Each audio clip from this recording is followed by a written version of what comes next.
Quentin Jones.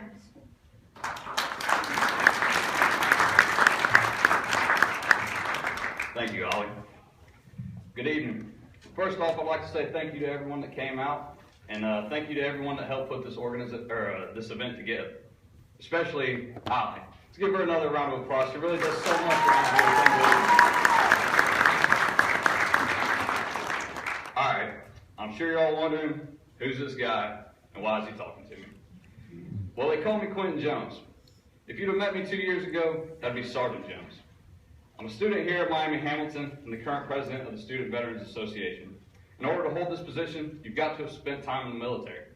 Well, I joined the Army straight out of high school, much to the dismay of my mother, who's here tonight. I'm sorry, Mom. I didn't know much at the time about the military or what it meant to be a soldier.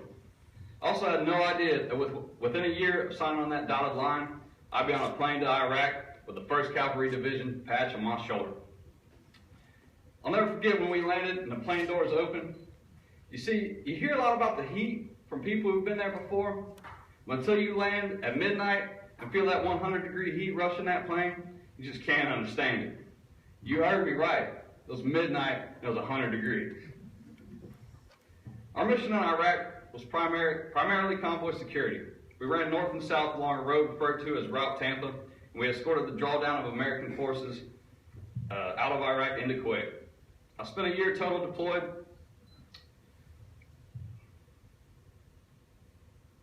I apologize, I lost my place. But most importantly to me, I formed bonds with my fellow soldiers that will last a lifetime.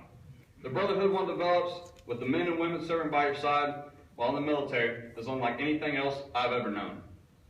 I experienced this brotherhood this summer when I visited an Army buddy in Minnesota. While there, I heard a story I wasn't expecting told by my friend to some of the people he grew up with. It was a story of what he called the worst day of his life. I listened as he spoke. September 22nd, 2011. I thought to myself, we were deployed in 2011, and I was with him during that time.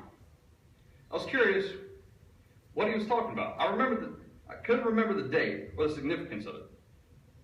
He continued that on this date, as we were driving north along Route Tampa, the last vehicle in our convoy, the very last vehicle, made up of soldiers from 2nd Platoon, Apache Troop 17 Cav, was struck by an improvised explosive device.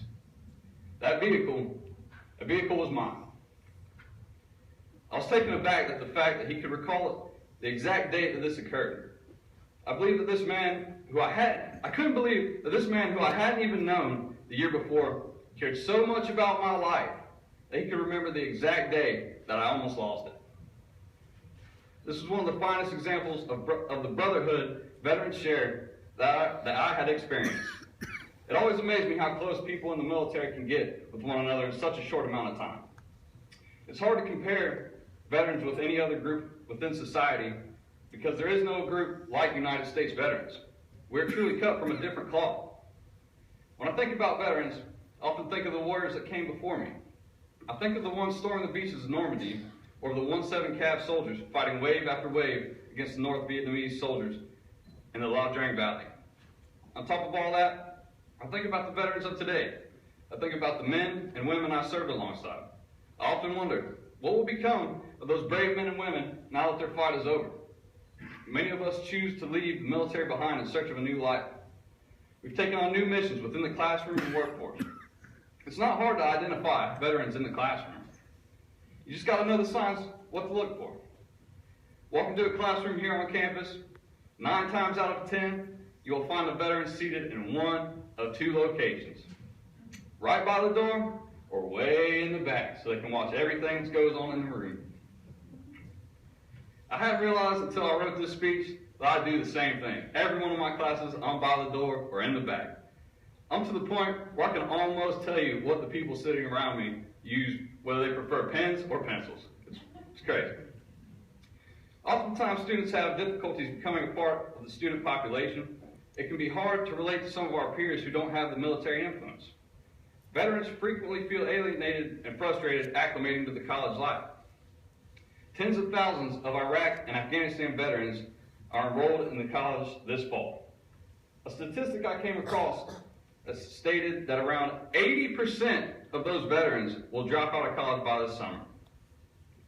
Along with this staggering dropout rate, there's an even more disturbing statistic.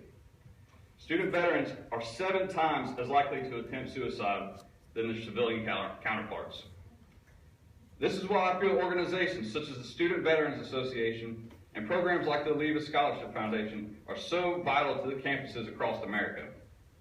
We have an obligation to our servicemen and women to provide them with all the resources necessary to obtain success within an unfamiliar civilian society, because the greatest casualty of war is forgetting the brave men and women who fought it.